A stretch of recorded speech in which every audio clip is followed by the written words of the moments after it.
예도입니다. 지금 존재의 숲에 있습니다. 날씨가 아주 좋아지고 있고 따뜻해지고 있는데요. 오늘 예도는 단편 강좌 하나 열겠습니다. 이미 1년 전에 강의를 했던 메흘로 뽕띠의 지각의 현상학. 1년 전의 주제는 사물, 타자, 세계, 몸 이런 주제로 강의를 열었는데, 오늘은 몸이란 무엇인가, 몸을 주제로, 그리고 이것을 통하여 철학 플라톤으로부터 데카르트에 이르기까지 전체 철학사를 헤집고 다니면서 이 몸의 철학이 왜 중요한지 이런 것들을 살펴보면서 오늘 강좌를 이어가려고 합니다. 특히 오늘 강좌는 여러분들이 잘 알다시피 후설과 하이데거의 영향을 받았던 사르트르와 메흘로 뽕띠이기 때문에 이런 철학사들에 있어서 메를로 뽕띠의 몸철학의 중요성이 어떤 방식으로 드러나게 되는지, 여러분,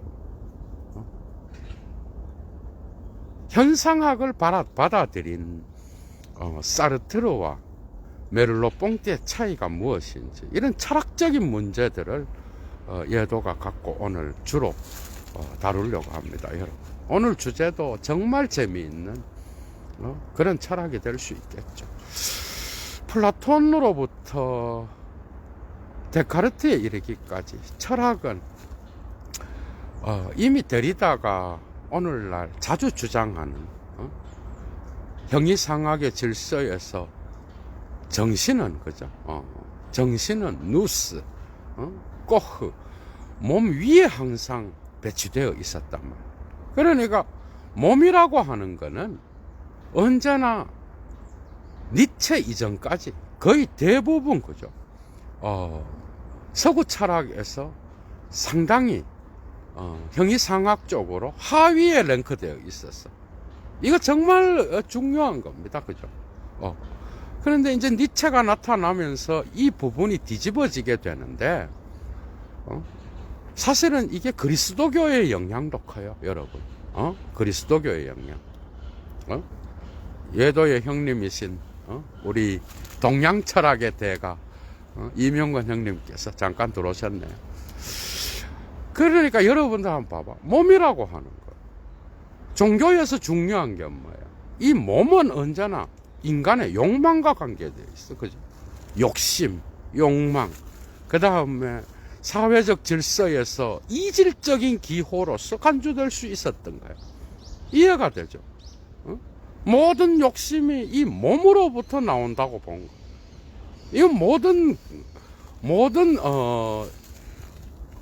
고대의, 그죠?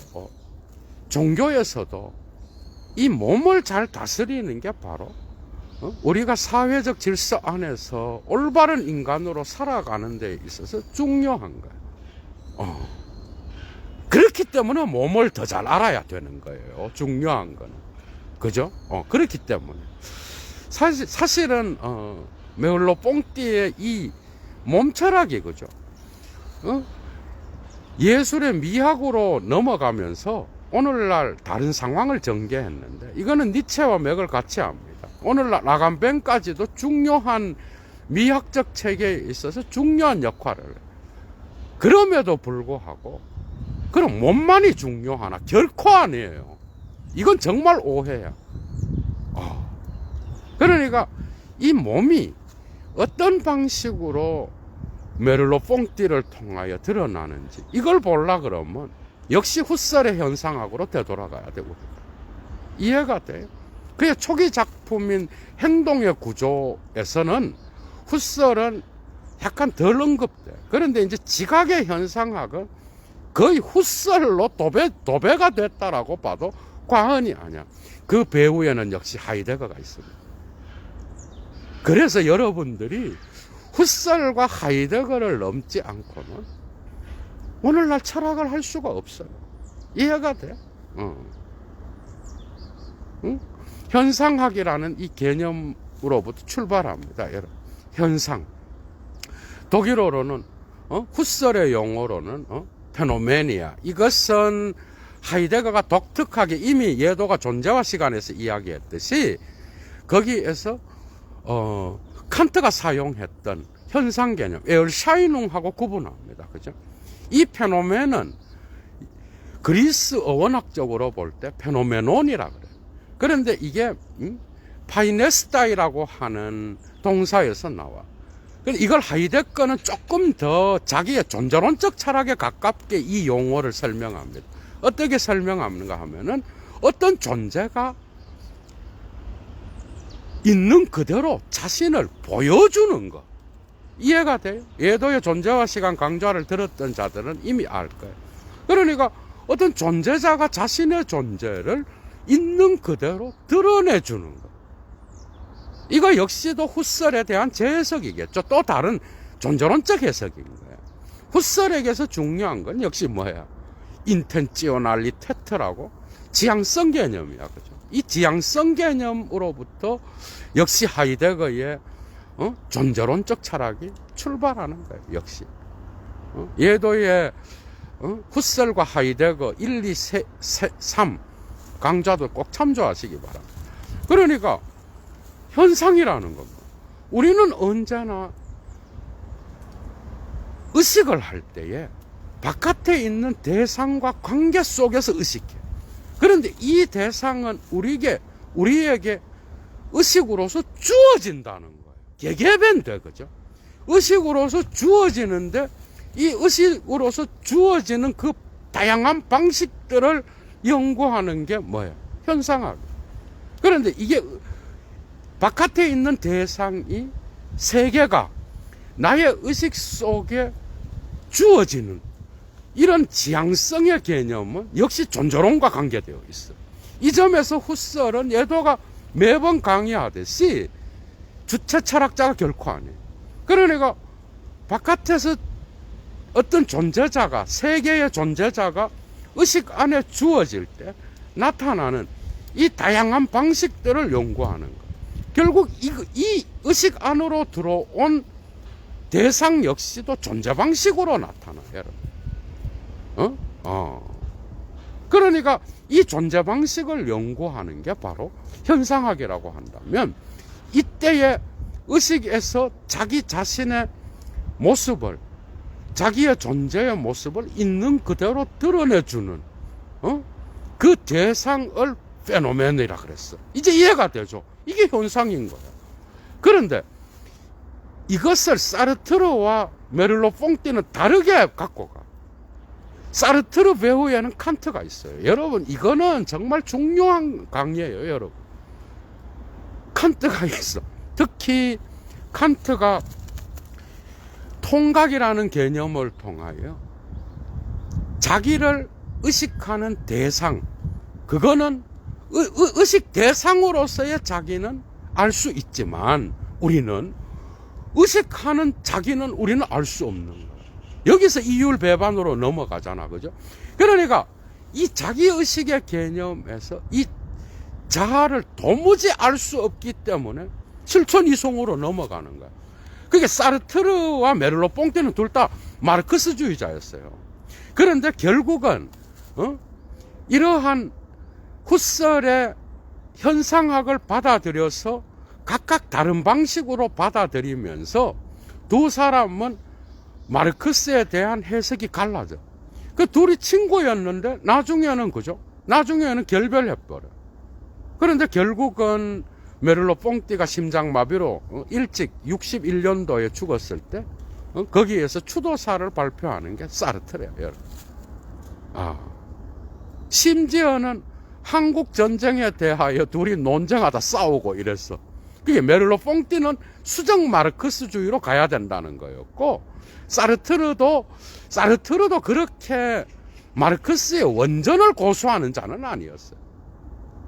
그럼에도 불구하고 두 사람의 관계를 볼 때는 수정 마르크스주의에 대하여 반대하면서, 그죠? 그게 메를로 퐁띠든 사르트르든 한국 상황을 잘 몰랐어, 그 당시에. 그건 여러분들이 감안하셔. 거기까지 하겠습니다. 그러니까 여러분들 봐봐. 이 의식에 주어지는 그 바깥의 세계의 대상, 그죠? 이 관계를 통하여 메를로 뽕띠는 니체로 갑니다. 여러분. 난 니체가 보였어. 여러분, 니체의 관점주의가 보여요. 그런데 사르트르는 칸트로 가. 그러니까 자아를 이야기하고. 그리고 이때의 의식은 그죠? 의식은 자기 자신을 의식할 수는 있어. 그러니까 이게 이제 사르트르의 자유의 개념, 존재와 뭐 그의 중요한 모든 소설 작품부터 시작해갖고 그의 철학 작품까지 다 나타나는 게 이런 현상이. 그러니까 사르트르한테 있어서는 뭐야? 이 후설의 이 지향성, 이 지향성 개념이 자아와 관계. 자아는 결코 의식의 대상이 될 수 없는 거야. 칸트가 숨어 있어요. 그러면서 매번 자아라고 하는 거는 고정되고 규정된 것이 아니라 익명적 자아로서 언제나 텅 비어 있는 자아라는 거야. 여러분, 이게 재밌죠? 그래서 이 자아는 자기 자신을 대상으로 할 수는 있지만은 그 대상을 바라보는 자아는 죽을 때까지 모르는 거야. 그래서 우리는 이 텅 비어 있는 이 자아를 실천적 행위를 통하여 선택을 통하여 바꾸어 나가야 되고, 이 자아는 일평생 동안 되어 간다라고 본 거야. 이거 역시 하이데거가 가르쳐 준 거야. 자아는 없어요. 사르트르한테서도. 그래서 여기서 실존적 자유를 이야기해. 이게 바로 사르트르야. 그게 자아는 결코 의식의 지향적 대상이 될 수 없는 거야. 그러나 이런 건 있는 거야. 예도가, 예를 들어서 예도를 봅시다. 예도가 개인적으로 누구와 관계를 맺어, 그죠? 그리고 예도는 사회적으로 어떤 지위를 갖고 있어. 그리고 또 예도는 다양한 기호를 갖고 있어. 커피를 좋아하고, 담배를 좋아하고, 담배 피는 거를. 그 다음에 철학책 읽는 걸 좋아하고, 그 다음에 뭐 여러 가지 기호가 있어, 그죠? 이러한 사회적 현상으로서의 자아를 이야기하는 자아는 있는 거야. 이해가 되죠? 그러나 이 자아를 바라보는 자아는 현상학적으로 잡히지 않아. 이거 완전 칸트예요. 그러니까 이 자아는 뭐야? 익명적 자아인 거야. 그러니까 존재라고 볼 수 없는 거야. 그러니까 텅 비어있는 주체로서의 자아인 거야. 언제나 익명적으로만 되어감에 열려있는, 이해가 되죠? 그러니까 매 순간 달라지는 텅 비어있는 주체로서 실존적 자유를 갖고 매 순간 나의 행위를 선택할 수 있는 그런 자아인 거야. 그런 에고를 이야기하는 거야. 그게 지향성 개념을 갖고 와갖고 모든 이 세계의, 그죠? 모든 이 세계의 대상은 우리는 언제나 뭐야? 우리는 언제나 의식의 지향성을 통하여 붙잡을 수 있어. 심지어 예도가 금방 설명했던 나 자신의 사회적 행위, 개인적 행위, 그 다음에 기호, 이런 다양한 것들을 통하여서도 우리는 그 자아를 대상으로 삼을 수 있어. 그러나 그 자아를 바라보는, 그죠?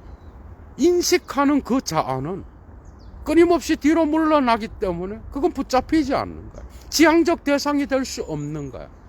이런 방식으로 나가서 마르크스의 실천 이론과 연결시켜. 그러니까 칸트가 이것을 순수 이성 비판에서 이율배반으로 갖고 가고 자유 개념을 갖고 가서 실천 이성으로 가잖아. 그런 점에서 큰 틀에서 보면은 사르트르는 칸트를 따르고 있어. 이해가 되죠? 그런데 뽕띠는 완전히 다르게 가요. 여러분들이 여기서 그 누구야? 하이데거의 사이의 존재를 알아요. 여러분, 거기에의 현 존재, 거기에 있음, 우리는 언제나 특정한 장소와 시간 안에서 우리는 처해 있는 존재야. 그죠? 그런데 이 거기에는 주체와 객체를 언제나 분리시키면서 연결하는 그러한 역할을 해. 그래서 쯔비쉔 자인이라 그래. 현 존재는 언제나 뭐야? 사이의 존재인 거야.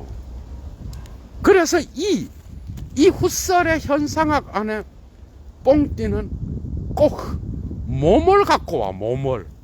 이해가 돼요? 몸. 그러니까 이 사이의 존재를 결정하는 거는 몸이야. 그게 하이데거적으로 볼 때 거기에를 지배하는 근본 구조. 하이데거의 세계내 존재에 현 존재에 다가 있잖아. 그지? 그 다에 우리의 몸이 함께 있다는 거야. 이렇게 나가는 거야. 여러분 재밌죠? 그러니까 이 몸은 세계에 기속되어 있으면서도 요걸 잘 알아야 돼. 기속되어 있으면서도 세계와의 거리를 통하여 간격을 만들어내는 게 몸인 거야. 그 우리는 몸을 통하여서만 세계와 관계하는 거야. 그러니까 세계와 대상과 주체 사이에는 뭐가 있어? 몸이 있는 거야. 아, 여러분 이런 방식으로 나가는 거야. 그렇기 때문에 언제나 우리는 이 세계를 굴절되게 바라볼 수밖에 없는 거야. 이거 완전 관점주의예요. 니체예요. 여러분 니체는 여러분들 잘 알잖아. 얼마나 많은 종교 비판에서, 그죠? 그의 전집 전체에서 나타나는 그러한 문화 분석과 종교 비판에서 이 몸의 중요성, 육체의 중요성, 그 다음에 이 세계에 살아있는 생명체로서의 몸을 가진 인간으로서 살아가는 초인으로서의 인간. 그래서 자라투스트라에 그러잖아요. 우리는 걱정할 것 없다. 우리의 몸은 영혼보다도 늦게 죽는다 그러거든. 별로 걱정할 거 없다라는 거야. 가장 중요한 게 어디 나오는지 알아요? 메를로 뽕띠의 미학, 보이는 것과 보이지 않는 것. 이건 사실 심장마비로 뽕띠가 일찍 사망하게 되면서, 세상을 뜨게 되면서, 떠나게 되면서 미발표 원고로 남았던 건데, 이 미학 작품이 이 나중에 눈과 정신으로 64년도에 출간돼요. 다른 어떤 동료에 의하여 출간되게 되는데, 지인에 의하여 편집해갖고 이게 이제 미학책이에요. 거기에 관점주의가 나와. 여러분, 그러니까 지각의 형상학에서 니체를 여러분들이 볼 수 없다고 한다면 여러분들의 이해는 상당히 떨어지게 돼요. 그러니까 거기에서는 눈을 이야기해. 우리는 우리의 신체인 이 눈을 통해서만 세계를 보는 거야. 그러니까 르네상스 미술은 어떻게 돼? 르네상스 미술은 여러분 알잖아. 얼마나 미켈란젤로라든지 그 다음에 또 뭐야? 여러분 봐봐. 얼마나 과학적이에요. 얼마나 수학적이고 얼마나 체계적이고 얼마나 쉽게 말하면 눈이라고 하는 몸을 무시한 채로 원근법을 이야기하는 이런 객관적 원근법을 거부하고 있어요. 거기서. 이해가 돼? 그래서 오히려 우리의 눈은 굴절되고 몸을 갖고 있기 때문에 세계에 대한 완전한 원근법을 만들어낼 수 없는 거야. 그렇기 때문에 예술이 위대한 거라는 거야. 이해가 돼요? 없어요, 그런 거.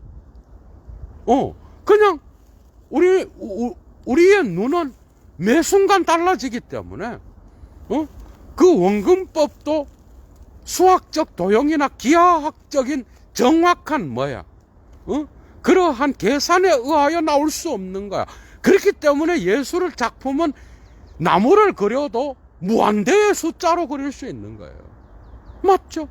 예술가의 눈은 몸을 가진 눈인 거예요. 이거 완전 관점주의야. 니체의 관점주의야. 니체로 돌아옵니다. 니체는 여러분들 봐봐. 니체는 도덕의 계보학 제3논문 11, 12절에서 칸트를 비판하기 시작해. 독특하게도 그 이전에 그리스도교와 불교에 대한, 그 다음에 또한 종교에 대한 무예의 의지를 까고 난 이후에 칸트를 갖고 와서 깝니다, 여러분. 이런 것들이 정말 중요합니다. 그러니까 뭐야? 종교에서 말하는. 그 다음에 칸트 역시도 그리스도교의 어떤 그러한 도덕적 인간을 이야기하고, 그죠? 우리가 윤리적 인간으로서 살아야 되는 도덕적 의무를 이야기하잖아, 그죠? 그런데 그게 아니라 칸트의 인식론을 까버려. 그러니까 바깥에 보여주는 대로 우리는 이 세계가 자기 자신을 보여주는 대로 우리는 인식할 수밖에 없는 거잖아, 그죠? 그럼에도 불구하고 칸트는 순수 이성 비판에서 감성론에서 감각적 직관을 이야기해. 여러분 알잖아, 다. 진리시어 안샤우응을 이야기한다고. 이 감각적 직관을 이야기함에도 불구하고 그는 감각적 직관을 제거한 이성의 어떤 냉철한 인식을 옹호하는 듯한 그러한 인식론을 보여주고 있어요. 여러분들 그걸 부정할 자가 누가 있어요? 실천 이성 비판에서도 계속 욕망을 억제하는 그러한 발언을 끊임없이 보여주고 있는 게 칸트인 거예요. 여러분들 알잖아. 그러니까 이러한 인식은 불가능하다. 거기서 인간의 육체의 욕망과 그 다음에 육체의 감각적, 그죠? 특징을 이야기해. 니체가. 이해가 돼요? 그러니까 감각적 특징과 욕망과 그 다음 충동과, 이거 완전 프로이트야. 메를로 뽕띠는 뭐야? 정신분석학에도 상당히 관심이 많았던 자였어요. 그러니까 이러한 충동과 욕망과 감각의 변화무쌍함을 무시한 칸트의 인식론을 까는 게 니체라고. 우리는 결코 그렇게 인식할 수 없다. 우리가 거세되지 않는 이상, 야, 여러분, 우리가 거세된 인식을 말하지 않는 이상, 우린 이런 인식을 가질 수 없다라는 이야기를 하면서, 칸트를 까면서, 우리의 인식은 관점주의적 인식을 갖게 된다고 주장하는 거예요. 여러분, 이건 뭐 메를로 뽕띠가 여기서 다 통찰을 얻은 거죠. 기가 막히게 일치하는 거예요. 역시 프랑스 철학, 포스트 모던까지의 배후에는 이 독일의 대가들이 다 숨어 있어요, 여러분. 그러니까 뭐야? 우리는 그냥 해석할 수밖에 없어. 우리의 주체는 냉철한 객관적 대상으로서의 어떤 이 세계를 인식할 수 없어. 우리의 이성은. 우리는 감성을 갖고 있고 욕망을 갖고 있고 몸을 갖고 있고 신체를 갖고 있어. 그렇기 때문에 우리는 해석할 수밖에 없어, 이 세계를. 야, 여기서 해석이라는, 인터프레타치온이라는 이 개념이 철학에서 핵심적 역할을 하게 되는 거야. 하이데거 역시도 이 니체의 사유로부터 배웠어요, 여러분. 저는 장담합니다, 이 부분도. 각주 하나 안 쓰고 해석을 이야기하지만 넘어갑니다. 그러니까 뭐야? 몸을 가진 이상, 몸으로서 욕망을 느끼고 이 삶의 의지를 직접적으로 느끼는 이 육체를 무시하고 우리가 철학적 인식을 이야기한다는 건 다 허구라는 거예요. 맞죠? 이런 것들이 그가 위대한 작품, 어떻게 위대한 이런 책을 쓸 수 있을까라고 자화자찬했던, 100권도 팔리지 않았던 그 시대에, 내버려진 책, 자라투스트라에 밥 먹듯이 나오는 게 이런 이야기. 여러분, 한번 생각을 해봐. 그러니까 뭐야? 응? 그래서 뽕띠는 하이데거의 거기에다가 몸을 집어넣은 거. 몸은 세계에 기속돼 있어요. 여러분 이걸 알아야 돼. 응? 그러니까 메를로 뽕띠의 철학을 하이데거적으로 변형시키면 르꼬흐 등 르몽드야. 그 뭐야? 세계 내 몸이야. 세계 내 몸으로서 우리는 존재하는 거야. 이해가 돼요? 그러니까 뭐야? 몸은 세계에 기속되어 있으면서도 세계와 우리를 분리시키는 사이의 존재인 거야. 원래는 분리될 수 없어요. 그렇기 때문에 우리는 이 몸을 간과하고는 결코 우리의 인간학을 이야기한다라는 건 허구라는 거야. 허상이라는 거야, 여러분.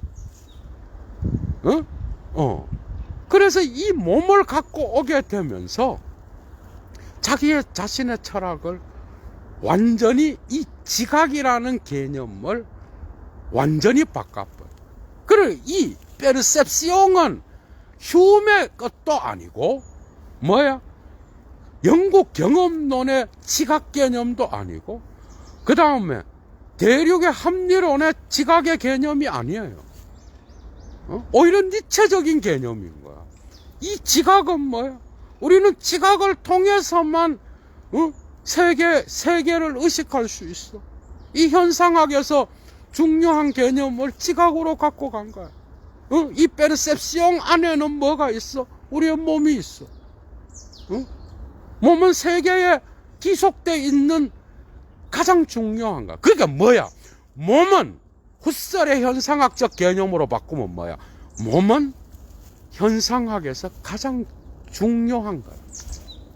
그게 의식과 더불어서 몸 역시도 우리가 이 세계를 인식하는 데에 있어서 현상학적 조건으로서 우리가 간주해야 된다라는 거야. 이게 이제 메를로 뽕띠의 뭐야? 현상학이에요. 후설도 간과했던 거야. 근데 이제 후설의 원서를 읽어보면 또 다른 점은 또 있어요. 그 부분은 또 그러나 이런 방식으로 메를로 뽕띠의 지각의 현상학에 나타나는 방식으로 몸의 현상학을 이야기한 건 아니야. 그러니까 뭐야? 몸을 고려하지 않는 현상학은 거짓말이라. 그러니까 몸은 다른 게 아니라 그 의식에 주어지는 과정에서 반드시 1차적 조건으로서 고려되어야 되는 현상학의 1차적 주제라는 거. 그럼 의식은 중요하지 않냐? 그게 아니라고. 그걸 간과한 의식의 지향성은 가짜라는 거예요. 이제 이해가 되죠? 이런 걸 잘 잡아내야 돼. 이제 이런 관점에서 여러분들이 지각의 현상학을 다시 읽어. 그러니까 사르트르는 후설의 현상학에서 익명적 주체로서의 자아를 보고 거기에서 칸트의 통각의 개념으로 가서 실천 이성으로 나가는 실존론적 자유를 주장하는 이런 방식으로 나갔지만은 우리는 뭐예요? 메를로 뽕띠는 이 몸의 조건을 이야기하지 않는, 그래서 그의 마르크스주의는 그거. 빵, 우리가 매일 필요로 하고 있는 이 빵, 2차 세계대전에 둘 다 레지스탕스 운동에 참여했잖아요, 여러분. 그죠? 이 빵이 얼마나 중요한, 여러분. 그러니까 이 몸의 중요성을 어머니들은 너무 잘 알아. 아빠들 보다. 자식들 어디 가면 너 밥 먹나? 막 이러잖아. 저녁 먹나? 막 이러잖아. 그죠? 그럼 몸이 얼마나 중요해. 우리는 몸이 없으면 죽어버려요. 그래서 이런 것들이 허구라는 거야. 여기 종교인들이 있다고 한다면 올바른 종교인들은 이걸 이야기해야 되겠죠.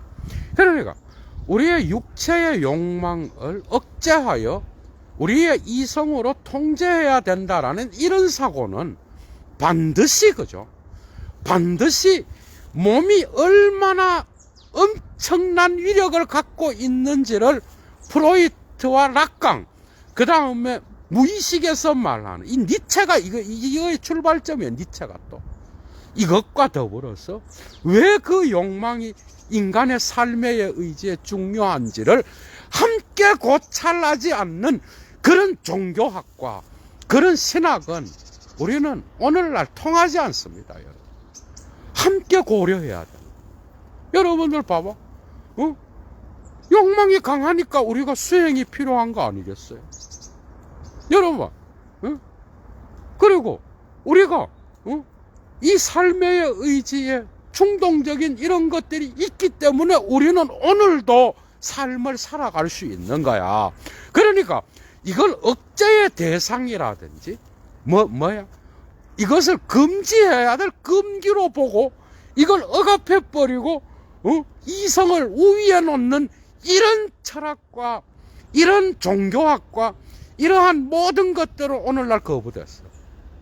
맞잖아요. 그게 니체 이후에 확고해졌어. 확고해졌어. 메를로 퐁띠의 철학도 그걸 가르치는 거야. 그러니까 이 몸의 중요성, 여기서 기만이 나온다는 거야. 니체는 이해가 돼요. 자기는 뭐 수행을 하고 기도한다고 말하면서 지는 뒤에 가서 좋은 음식, 그리고 뭐야 육체로서 가질 수 있는 온갖 욕망을 다 갖고 있으면서 지는 이 위선자를 예수도 다 박살을 내버리잖아. 이런 위선자들을. 그러면서 이 육체의 중요성을 자기 자신은 뭐야 초월하여서 뭔가 자기가 엄청난 그러한 진리의 경지에 이런 것처럼 말하면서 자기는 육체적 조건에 지배를 받는다는 거 아니야? 이 정신분석이 이걸 가르치는 거 아니야, 여러분? 그런데 지는 그렇게 하면서 남한테는 그래 가르친다고. 니체가 이걸 까는 거야. 이런 위선적이고 이런 기만적인 그리고 회칠한 무덤과 같은. 이해가 돼? 자기는 뭐 억제 못하면서 남한테는 그걸 따라 말씀을 따라서 살아 뭐 우리는 행복.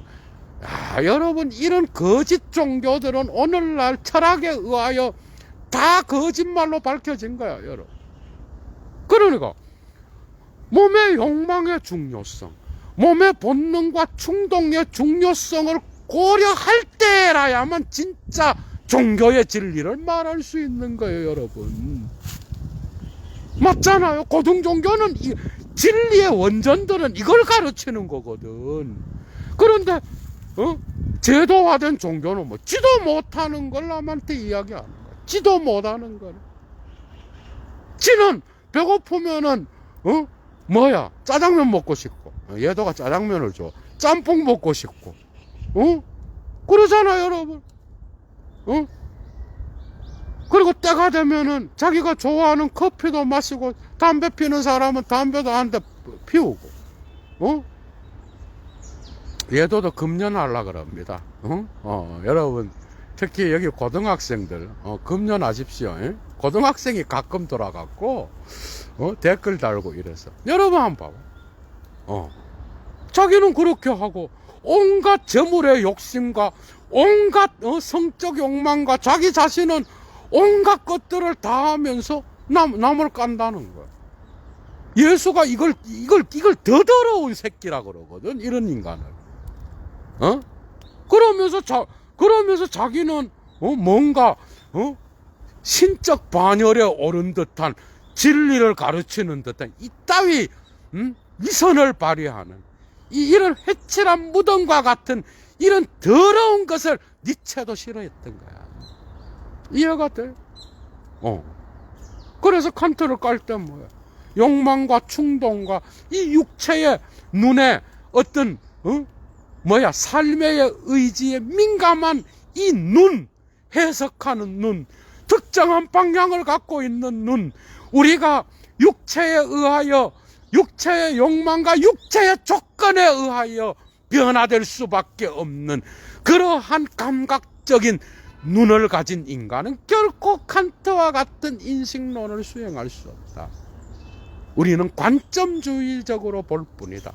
우리는 그렇기 때문에 하나의 관점으로부터 해석하는 존재이기 때문에 객관적인 진리를 말할 수 없고, 그렇기 때문에 다양한 관점을 모을 수 있는 다양한 눈들을 필요하다. 그 다양한 눈들을 가질 때야만이 우리는 사태를 보다 더 잘 볼 수 있다라고 말하는 게 니체였어요, 여러분. 어? 이게 뽕띠가 말년에서 쓰다가 세상을 떠난 보이는 것과 보이지 않는 것, 눈과 정신이라는 작품에서 그의 미학적인 이론과 다른 게 뭐가 있어? 지각의 현상학에서도 밥 먹듯이 나타나. 이 몸은 무의식과 관련된 거예요. 우리가 니체와 프로이트와 락강을 말하지 않더라도 맞잖아. 우리의 육체와 몸을 가졌기 때문에 우리는 사회적 금기가 금지하는 것들을 넘어서려는 거 아니겠어요? 이것은 레비스트로스가 말한 원시 시대의 인간에게도 나타나는 거야. 이걸 금기로 한다? 여러분, 이거 금지해버리면 여러분 못 살아요, 하루도. 우리는 삶의 의지를 가진 자들이야. 우리는 이러한 충동과 본능 때문에 우리는 하루의 삶을 기쁘게도 살고, 삶의 의지를 갖고, 용기를 갖고, 존재의 용기를 갖고 살아갈 수 있는 거예요. 하나는 알고 둘은 몰라요. 질투가 꼭 인간에게 나쁜 거야, 여러분. 그리고 모든 금지된 것들이 반드시 나쁘게 작용하는 게 아니에요. 때로는 우리에게 예두의 질투의 존재론 강의도 한번 들어봐. 단편 강좌에 있어. 여러분 봐봐. 우리는 이런 다양한 것들을 함께 고려하지 않고 단지 자기는 못 지키면서 억압해버리는 이런 것들은 오늘날 안 통합니다. 포스트 모던 이전에도 안 통했지만 포스트 모던과 오늘날 21세기의 철학에서는 이 몸의 중요성을 함께 고려하지 않는 그런 윤리학은 거부됩니다. 오늘 이해가 되죠. 그래서 우리는 메를로 뽕띠의 지각이라는 개념 속에 이 몸의 중요성, 우리가 사태를 의식하고 인식할 때에 우리는 언제나 이 의식의 조건으로서의 몸을, 꼬흐를, 르꼬흐를 반드시 생각해야 된다. 반드시.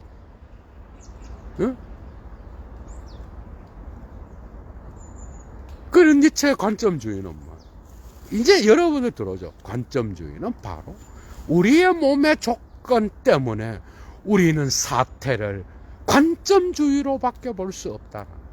우리의 육체의 욕망과 우리의 육체의 본능 때문에, 우리의 충동 때문에, 삶의 의지 때문에, 빌레쯤 레벤 때문에 우리는 뭐야? 조건적으로 밖에는 사태를 볼 수 없다라는 거. 그래서 우리는 다양한 눈을 필요로 하고, 내가 다가 아니라 진리를 바라보는 다양한 시각들, 다양한 해석들이 필요하다는 거. 이게 바로 도덕의 계보학 제3논문에 나오는 칸트 비판에서 나오는 니체의 위대한 선언이었다. 이것이 바로 메를로 뽕띠의 자기 자신만의 변형된 후설의 현상학을 니체적으로 바꾸어 놓은 패러다임의 전환이었다라는 거. 여러분들 반드시 기억하시고요. 시간이 되시는 분들은 꼭 1차 자료를 사서 읽으시고, 이런 철학 소들을 갖고 여러분, 그죠? 읽으시면 아주 눈에 잘 들어올 거라는 거 기억하십시오. 예도 강좌 마칩니다. 좋은 하루 되시고요. 이명곤 형님 끝까지 있네. 너무 감사하고, 여러분들 좋은 주말 보내십시오. 건강하십시오. 그리고 여건이 되시는 분은 꼭 예도에 이 클래스 있는, 여러분 아시죠? 고정 강좌를 꼭 후원해 주시기 바랍니다. 추스!